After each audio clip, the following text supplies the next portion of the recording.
This podcast is supported by listeners like you.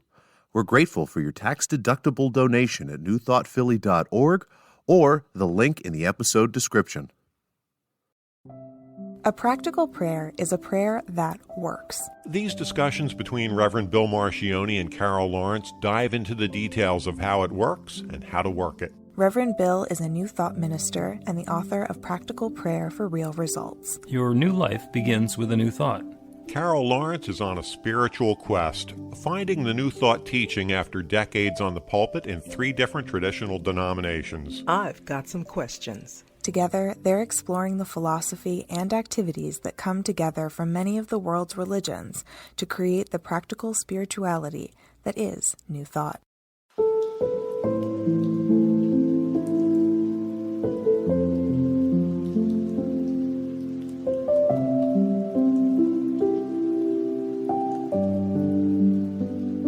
Welcome to the Practical Prayer Podcast. I'm Carol Lawrence, and I'm here with Reverend Bill Marcioni, and we're going to talk about something really great this week. You wanted to talk about your sticking points. Yeah, with practical prayer. Yeah, so tell me about what they were or are.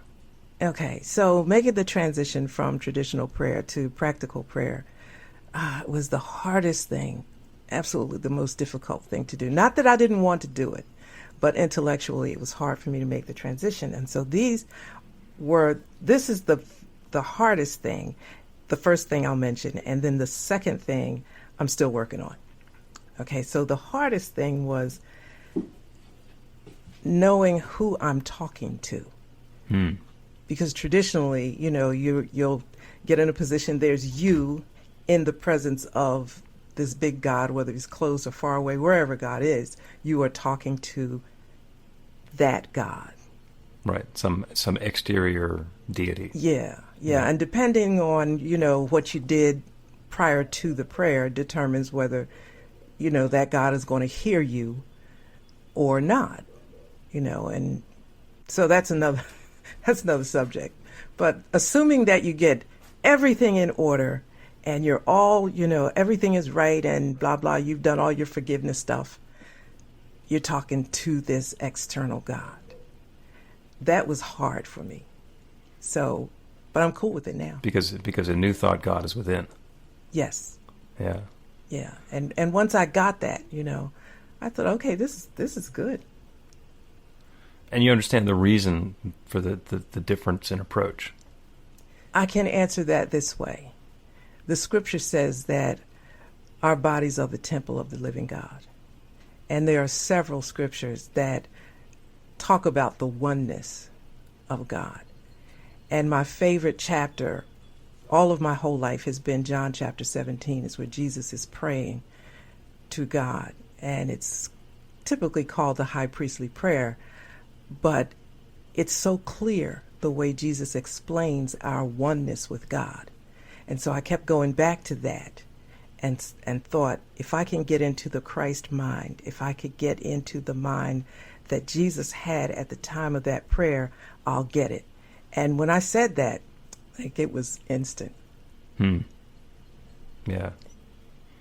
Yeah, and that's, at the same time, that is incredibly empowering and really daunting. Because to claim that divinity is within us, to claim that authority and dominion over creating our life is a huge bit of responsibility. It's very empowering, and it is also, with with great power comes great responsibility. Which sage said that? I think it was Spider-Man's uncle. I don't know. Somebody really wise said it. But here's the thing. It is daunting and it's big, but take it a little, like one step at a time. The first step for me, was to understand and accept that is true. God is within me. We're one. Okay. Now where do I go from here? And I didn't try to take the whole God power as my power and, everything that is God I am. I didn't try to take the whole thing at one time. Just, okay, you're in there now. we're one, so now what's next? You're so right that it's big, but if you look at it that way, it'll be too scary, I think, or too intimidating. Did you find it helpful to start with the inconsequential, insignificant training wheel prayers? Like, what are they?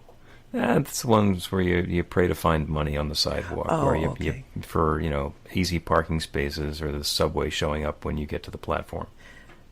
I think I might have started with bigger ones, probably because by the time I met the author of this book, Reverend Bill Marcioni, You'd been doing it for a while. I had big stuff. I had big stuff that I wanted to work with, so the inconsequential stuff, that just had to happen. I'm going to find a quarter, or the parking space is going to be there, probably because I was always thought that it would anyway. Didn't know what I was doing. But I immediately plugged into some big stuff. Yeah, and as long as we're willing to do that, then the answer is yes. I mean, it's the authority and the accountability going hand in hand, which is what makes it seem big. It's not big. In the grand universal scheme of things, nothing that we're doing is actually big. It seems big for us. It's not big for an infinite power that creates galaxies. Yeah. So the point for us is to accept and acknowledge and own that power that we have, the authority and the dominion that we've got, that we're using anyway, and acknowledge that we can use it consciously and intentionally, and turn it to being used for good, whatever it is that we call good. Okay, so something you just said, you talked about the infinite power of God to create galaxies, and and we can say all of those omnis, omnipresent, omnipotent, omniscient, and all of those great church words. The big making stuff. Yeah, I like that, the big making stuff.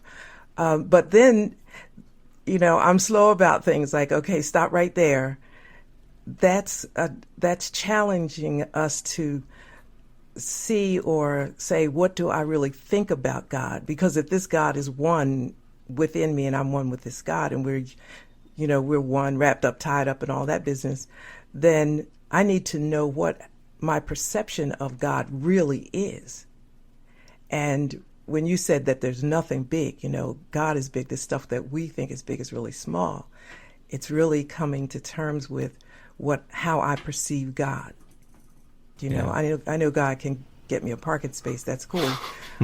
I don't really mind the walk, so if I don't get a parking space, I'm still cool. But what I did want, which was big to me, a whole list of things, I had to say, okay, this God is this God big enough to handle this? And then I had to laugh at myself. Of course. Yeah. But I guess, isn't that how you overcome the doubt and the questions, is to really focus on your perception on what you really believe about God? I think that we have an inherent difficulty with understanding infinity.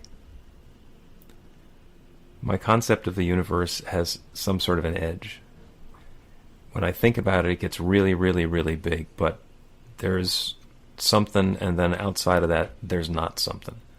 And for my entire life, because I grew up loving science and being interested in the nature of the cosmos, and since I was little, I have been unable to completely get my head around infinity.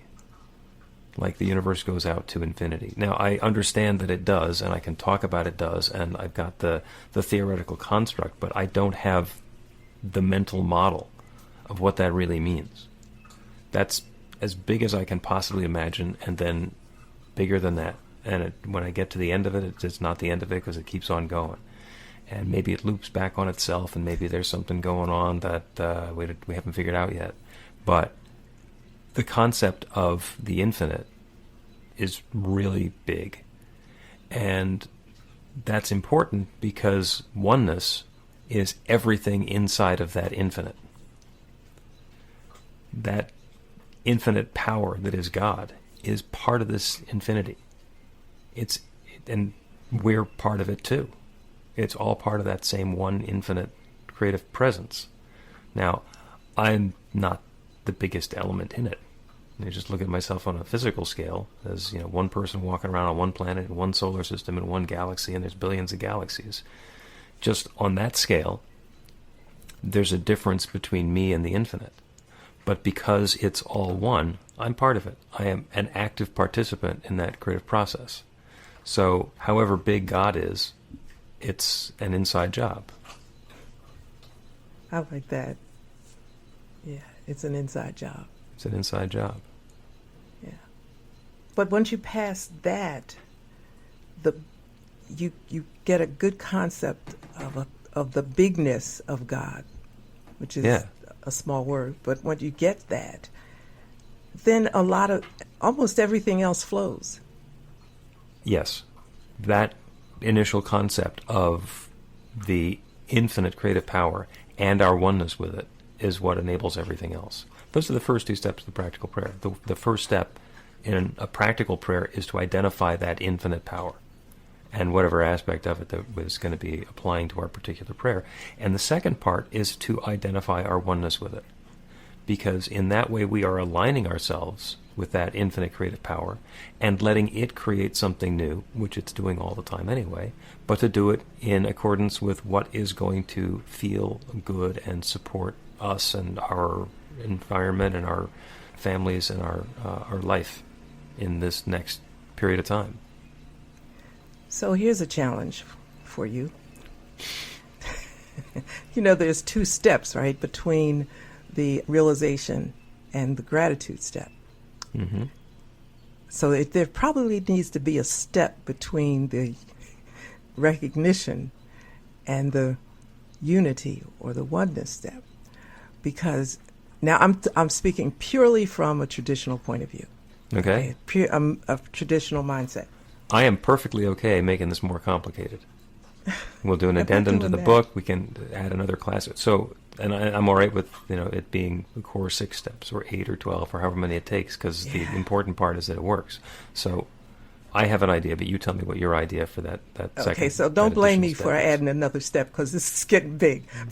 But the step is to, from a traditional mindset, you would say, well, why I'm not worthy to be one with this holy, perfect, excellent God.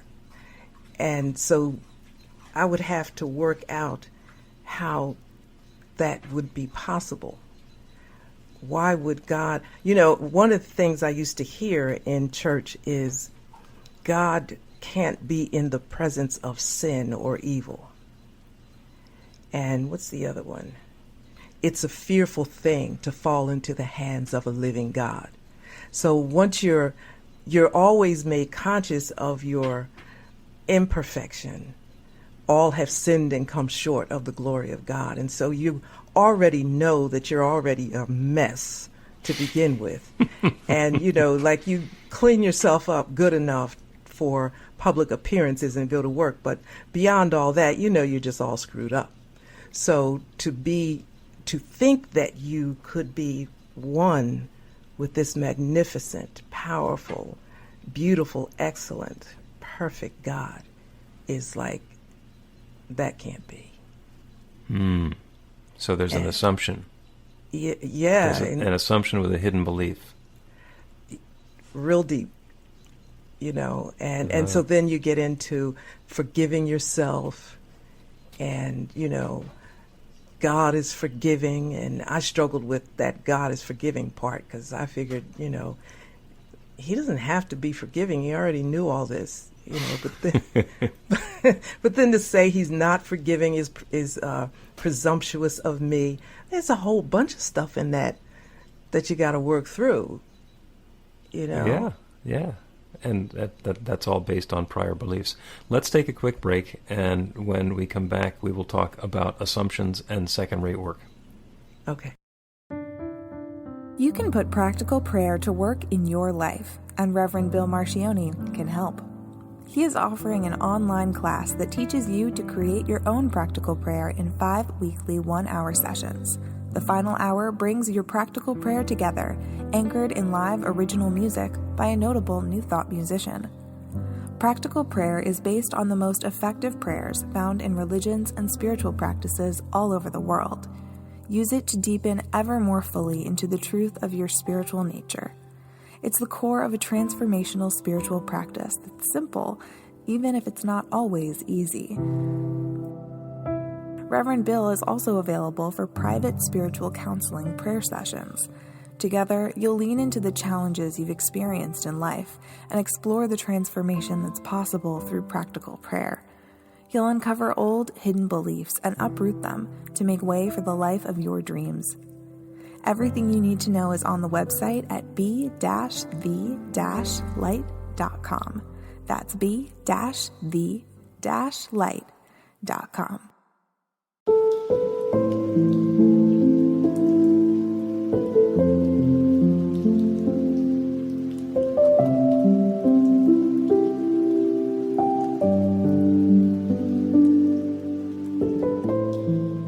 Welcome back to the Practical Prayer Podcast. I'm Carol Lawrence and here with Reverend Bill Marcioni. And we're going to talk about assumptions. And you said something about second-rate work. Yep, second-rate work. So unpack all that. You're talking about the need for an additional step in the practical prayer, because we start out by identifying that infinite, one creative power and presence, that the divine, God, the Almighty, that which has brought everything into existence. And the second step is to identify that we are part of that oneness, that all of that infinite creative power is available to and through and in and as us. And you said that there needs to be a step because we know we're not worthy. And that's the assumption. The assumption is that we're not worthy. You're talking about sin and that, God is not comfortable in the presence of sin, and I would say that that's true, but it's not because God can't be in the room with it. God's everywhere.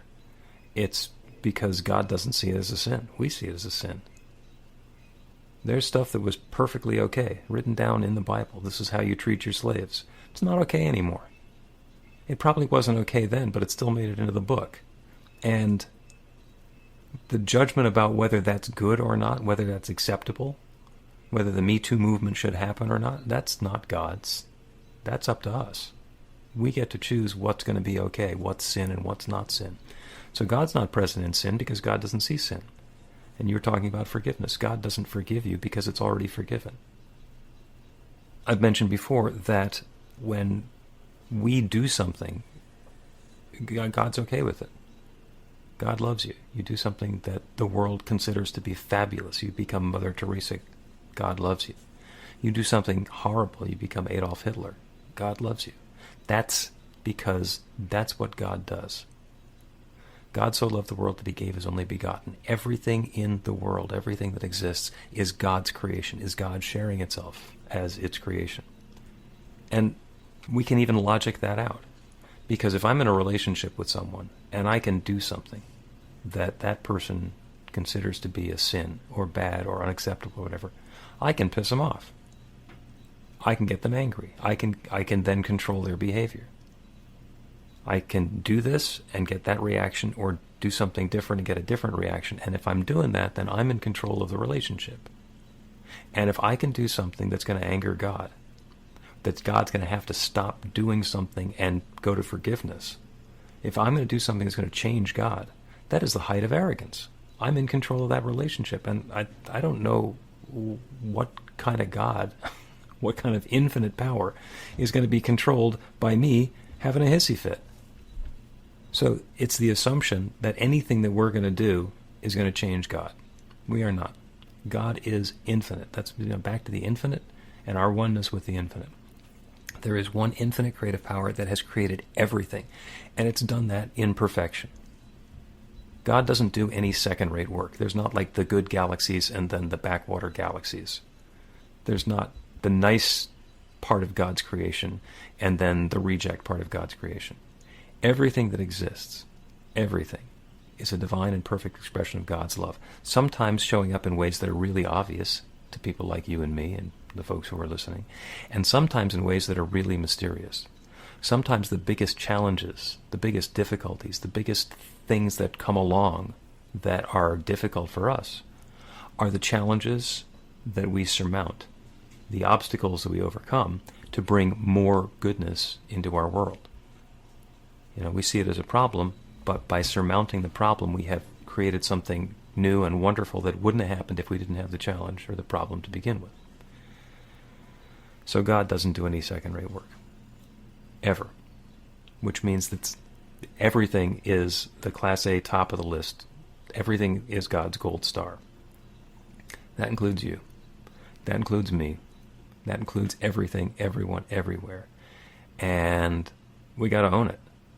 Now, if I have to do an extra step in the middle of the prayer to remind myself that I'm not unworthy, that I am not second-rate material, that I'm not on the B list, that I'm not out of favor with the infinite, I can do that.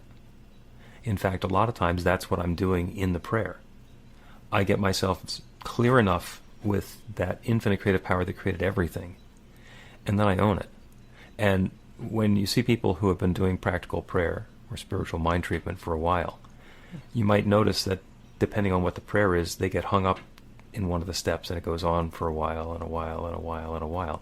And that's because we're convincing ourselves of whatever is sticking right now. Now, once we do the affirmation, there's actually a pair of steps if we don't believe it. If that little voice says, I don't believe it, we have an actual process we can go through to remind ourselves that whatever doubt we have has no power, and that divine creative power that is God has the ability to do anything, and then take another run at the affirmation to bring that into existence or experience.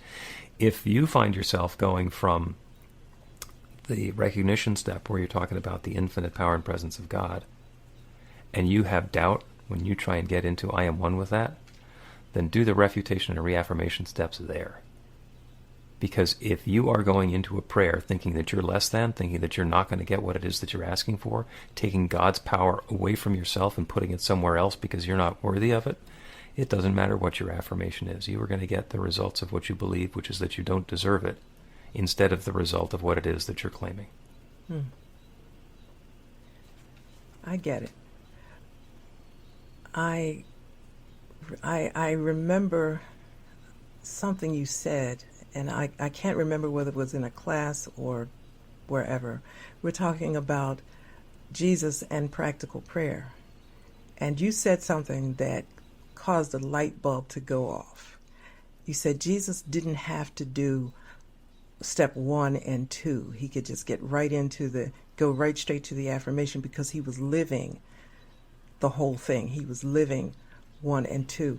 And when you said that, I thought, wow, that takes away a lot of the work. You can almost do it one time. Like you learn how to live in the awareness of the greatness and recognition of who God is. That just becomes a part of your thinking. And then if the unity with that, the personal unity with that, you work on that, you live that, I can see how it becomes kind of automatic. It's like music, it's like a flow. And then you go right into the affirmation. Yeah, the affirmation, the realization step. Yeah. Yeah, living in that, being completely immersed in that and believing that continuously, which, by the way, I'm not. I'm a lot closer to it than I was in the past, and I dance in and out of it. But that's why I do the first 2 steps in all of the times when I'm doing a prayer, when whatever the prayer request isn't obvious. Every once in a while somebody comes along and they ask me to pray for something, and it's just obvious that that's about to happen. So I just do the affirmation and let it go, because there's zero doubt whatsoever in my mind. And I see the divinity of whatever it is that they're asking for, and I just say, this is unfolding in perfection, so it is. Yeah, after I made sense of it, now maybe it hasn't been sufficiently challenged in me yet, but living in it, the idea of that, once I unraveled it, I said, this is good. And I think it has to do with it has to do with the way I was raised. I had this great father, so anything that, just whatever I wanted in the world was going to happen, he would make it happen. So if you tell me I got something, hey, thanks, I got it and I'm gone. But the part that still gives me a little pause is the affirmation part or the realization part, like making the transition into the realization. I'm still kind of working with that. Yeah. And I'm not sure what the issue is in there. You mean in that transition from claiming your oneness with the infinite to now claiming this mundane thing that you're looking for in your life? Yeah. And I mean, it could be a one-liner that you're going to give me that's going to make a difference. And, I'm waiting for that. Let's see. Do I have a one-liner? Nah. You got it. You just don't know it till you do it. What I'm going to suggest is that we start with your favorite step of the prayer, which is the purpose. And in the purpose, we identify what it is that we want to do, where it is that we're headed with this prayer. And we don't go immediately into an affirmation, because what we want to do is bring a really powerful belief, a really powerful presence into that new claim or affirmation or realization or belief statement. And so we go through the first two steps. The first two steps are preparing us to be able to say that realization step with the power and authority of the infinite creative power that creates everything, instead of from our smallness.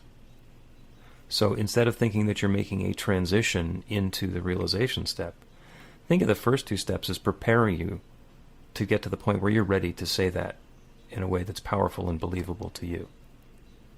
When I was in elementary school, we used to, on the playground, we would pick sides. So we're putting the team together. And everybody's milling around and figuring out who's going to be doing the picking and all the rest of that, and then we pick sides. Well, this is a process where we're sitting here in the middle of our life, and we are actually on God's team, but we forget. We think that we're playing out here by ourselves, or it's just the family group or the company that I'm working with, or whatever it happens to be. What we're doing is reminding ourselves that when we're picking sides, we're on God's team, and God's on our team. God is our team captain, and we are completely part of the team, on board, and everything that God's team can accomplish can be accomplished for me. And it's a reminder that that process is available, that that power is available, because we don't want to be doing our affirmation from our small self, from our ego self, where we're looking up and claiming something good that we don't really believe in, because that's hope, that's wishful thinking, that's a get-rich-quick scheme. Oh please, oh please, oh please, make this happen for me. And it's not some capricious power out there that's going to evaluate whether or not it's our turn for something good. It's about letting go of our disbelief, understanding that that infinite creative power, that if it wanted to could create another galaxy, can create this new experience for me now, as me, through me, for me. Whatever it is that up until a moment ago we might have called a miracle. And in fact, until it happens, we could think of as a miracle, but afterwards we can look back and say, well, that was really unlikely, but I understand how it happened. Does it help in your mind if you think of the first two steps as preparing you to be able to say a believable affirmation or realization? Mm-hmm. All right. I'm perfectly okay adding another step if we need to. Well, don't do it because of me, right? I wanted you to... I'm sorry. If there's an infinite power and it's all one, then this is God speaking. So, and Okay. if God through Carol L. Lawrence says we need another step, then we do. It's not. And by the way, it's not because of you. It's good. It would be because it's true. I'm Okay. still working on whether or not it's true. And I'm not sure exactly that it really is necessary as another step, as much as it is part of understanding. See, that's the teacher in me. I want to make sure you got every single thing, you understand every single thing in order to go to the next step. And when you talk about the oneness with God, when you talk about God and then the oneness with God, that almost becomes one thing by itself. You know, it's like recognizing that this is what it is, okay? This is God, this is me. people reject the term "I am God." I don't, because that's what you're saying. Yeah. So, all right, let's go. And so I'm at the recognition part, and I wanted to hear you talk about. But then if I live in this state of consciousness that Jesus was in, then the recognition should be a no-brainer, no biggie for me. That's what I think, although having not lived in the state of consciousness that Jesus did, I can't say for sure. But we can understand, intellectually we understand. It seems to make sense, yeah. It makes perfect sense to me. So I'm like not about making it difficult. Once I get it, I got it. Let's move. Okay. And what I'm going to suggest is that built into the process is the way to address what you were talking about. Mm-hmm. If you find yourself doing a prayer for something that you consider to be big, to get a new building or, a fabulous relationship or a ton of money or whatever it happens to be, and you're not able to adequately make that transition from this infinite God power to this divine power that's me, that's able to channel all of that goodness that's in the universe so that I can bring this big thing into existence. If that's where your doubt's coming up, then that's the invitation for another prayer. And the prayer, in that case, instead of for the big thing, is for a deeper awareness of your oneness with the infinite. So how do I say the big thing? How do I, because let's say I'm in the prayer and I'm really okay with the oneness and all of that, then what is the transition statement? How do I articulate that? My notion is that if you are actually in alignment with your oneness, with the infinite creative power that can create anything, the floodgates are open. You can claim anything from that position of power and authority. It doesn't matter how little or big it is. You can do that. What I'm suggesting is that if you have a problem transitioning from that claim of your divinity into the claim of this thing that you're thinking of as big, then you need to do a different prayer. You need to not be praying for the big thing. You need to be praying instead for your deeper awareness of your divinity. And once you've got your clarity on that, then you do another prayer, or you continue the prayer on whatever the big thing was. Okay, so let's assume that I got the oneness and I'm okay with that. My next words are, I claim such and such, or I see. If the first step is, and we'll make this be for a loving relationship. In the first step, I say that God is love. There is nothing but love. And I know this because in the beginning there was nothing but God. There was God and there was void and darkness. And God said, let there be. And everything that is that God presence shared as its creation. Had to be. There's nothing but God. And that act of sharing of self, sharing our substance, our energy, our creativity, our intelligence, that's the ultimate act of love. So everything that exists in the universe is God's love made manifest. And knowing that love is me as well, and that's the transition from the first step into the second step, I have to be that divine love. There's nothing else that I could possibly be. So all of the love that's available anywhere is expressed as me to whatever degree I can embody it. So the relationship that I'm looking for is that love. The goodness that I'm looking for is that love. Once I get myself to the point where I understand that infinite is in me, I'm then ready to start talking about the relationship. I know that I am love, and then the transition is, and I open myself to an even deeper loving relationship with a person who's like-minded and deep and connected, and whatever else it is that I'm going to be claiming in that. By the time I get to the deep-seated belief that I'm one with the infinite, the transition is almost automatic. That's why we start out with the purpose statement, so I know what I'm going to be praying for. Mm-hmm. And then I can talk about the aspect of God that relates to that. Because if I were praying for money, then I wouldn't do the whole thing about God as love. I would do the whole thing about God as infinite abundance. This is a power that creates galaxies, and get myself to the point where there's like an immense availability of resource there. Mm-hmm. And since it's available anywhere. It's available everywhere. It's available to me. And now I can get myself to the point where that infinite abundance is at hand, right here and right now. And as soon as I've got the feeling of that infinite abundance, this is God's infinite abundance, and it's available through me, then when I start talking about the rent or my car payment or the credit card bills or something like that, that's God talking. I think once we get our belief to the point where we're in alignment with the oneness, we're in alignment with the infinite, the transition is almost automatic into that realization step. And if it feels like a big leap, then we're going to do the prayer to be more aware of the divinity that's within us. I see. This is more than prayer.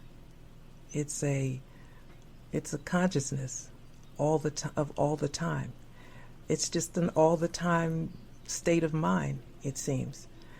Because when I felt it specifically this week, and it was like an aha, I was doing some meditation, and I try not to think, but I kept thinking of practical prayer. And so I was going through it in my mind, the steps, and then I was putting things into place, and I set it aside, and then I came back to it again. And it started to be like a natural flow of thought. Mm-hmm. Does that make sense? Yeah. It just started to, whenever I thought about something, it just was a natural flow. And then it seemed like for a couple of days, whenever I was somewhere, it just flowed. And I thought, is life a practical prayer? Sometimes when we get into putting together the mission statement or the vision statement of one of our New Thought communities, we'll talk about what this actually is. And what we usually come down to is that New Thought is a teaching, it's a philosophy, it's a way of life. Mm-hmm. And we can start with the teaching, we can understand the philosophy, and what you're talking about is making it a way of life. Because it's the tendency of our thinking. When we start getting into that divine consciousness, aspiring to the consciousness that Jesus had, the rules change. Everything in our experience changes. Oh, absolutely. Absolutely. Because when I did a class on the mind of Christ, or the Christ mind, and I learned more than I shared, I think. Because it's a mindset, that it's a lifestyle. It's how I think and perceive the world, and everything. And practical prayer just kind of gave it, or is giving it, a structure, because I don't want to imply at all that I've got it. I'm just saying that there are times in the day when I'll recognize this is where you are in the prayer. Like your whole life is becoming a prayer, or your life is being structured this way. And it's kind of wonderful, and if you tell me that's not what it is, I don't want to hear it, because I am really loving this. I was driving, and it was about a 20-minute drive, and I had something on my mind, which was, kind of messing around in the affirmation. I don't know why I don't want to say the other word. The recognition part. And I was kind of thinking about that. And then I automatically started thinking about who God is in this situation, and in a sense, what divine vision or eternal perception would be toward this thing I was thinking. And the big thing began to get small. And it seemed like, with me, I thought, I can do this. What? I could do this. And then I went straight to being grateful. And the first thing I said was, I am grateful to know this. Mm-hmm. I'm grateful to know how this works. Like, not like it's magic, but maybe, because I like the word magic. I am grateful to know this. And then at the end of the prayer, I just like the one-liner, as so it is. There is no negotiation here. I'm just done. so Boom, cool drop with the this. mic. It's done. So, yeah. Yeah. All right. Beautiful. That's beautiful. Let's take a quick break and come back and do a prayer for being more aware of the divinity. that's available, that's within us. Learn to put practical prayer to work in your life. The steps are simple to learn and let you begin to get real results to create the life of your dreams immediately. Reverend Bill Marcioni's widely acclaimed book, Practical Prayer for Real Results, gives you a clear summary of the New Thought principles behind practical prayer and the series of easy-to-understand steps found in the most effective prayers from religions and spiritual practices all over the world and throughout history. Practical prayer is not a replacement for your religion or practice. It's a technique to make the work you do in consciousness even more effective.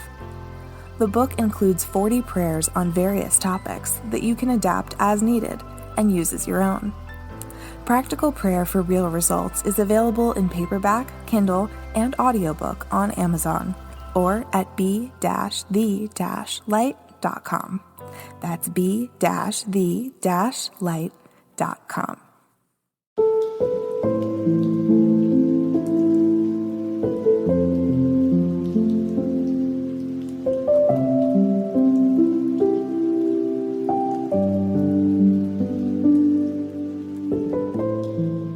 Welcome back to the Practical Prayer Podcast. I'm Carol Lawrence, and Reverend Bill Marcioni is here going to talk about the awareness of the divinity, or moving into the awareness.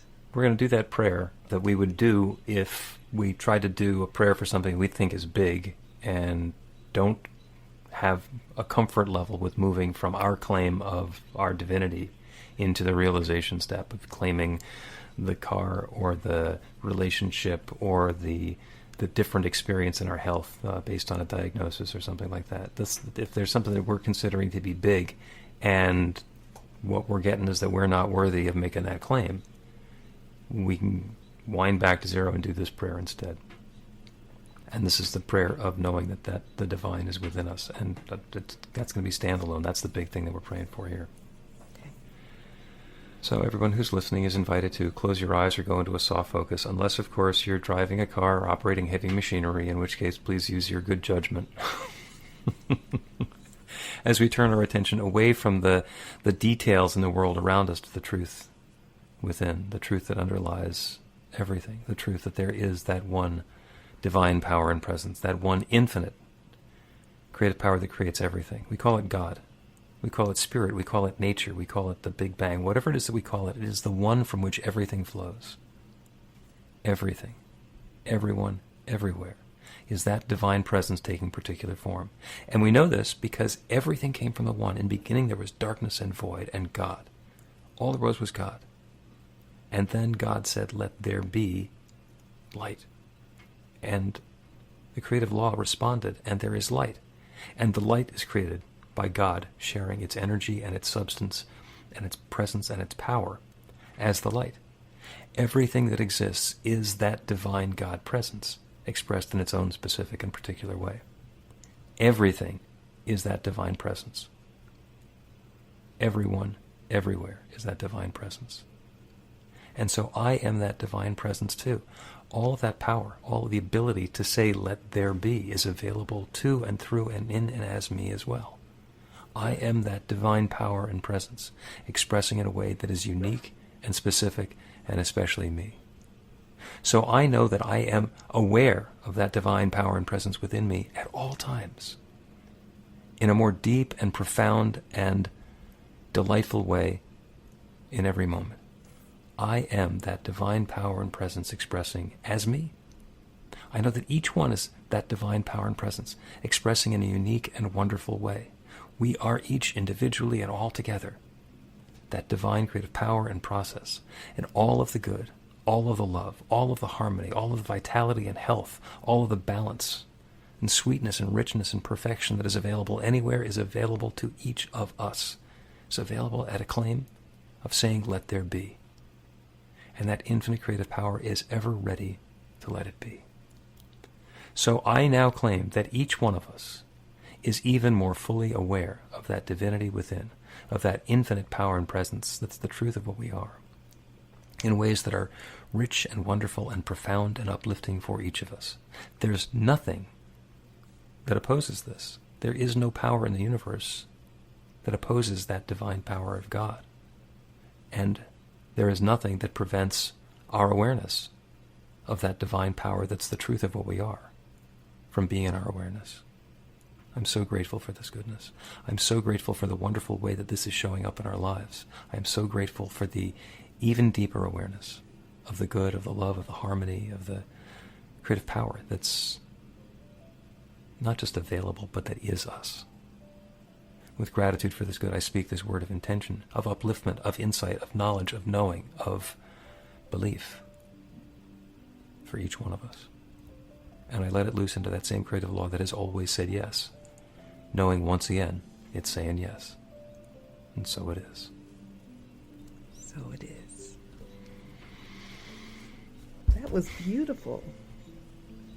Thank you. Yeah, and that's a prayer to be able to do another prayer.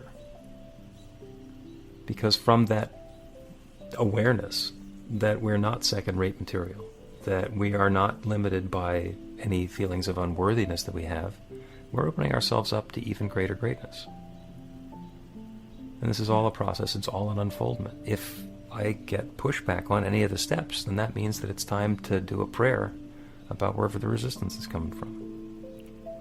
So I think the extra step that you were talking about is actually an extra prayer before you get into the prayer. You know, I like that word work. Like it's some extra work you got to do, but work is a good word to me. So you got to get in there and find out what you believe, Well, yeah, God and there's two ways that it comes up. We get to do our prayer work. Yes. And then we get to see our prayers work. Yes. Yeah. We work them and they work. That's right. It'll work if you work it. Okay.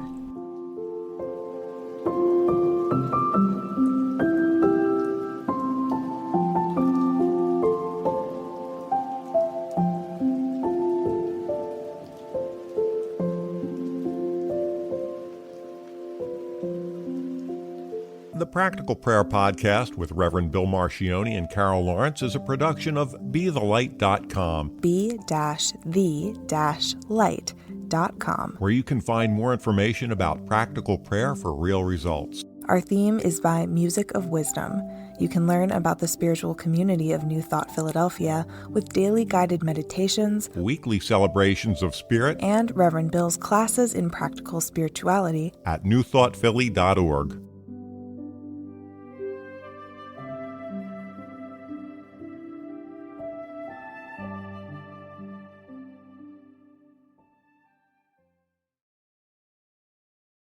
This podcast is supported by listeners like you.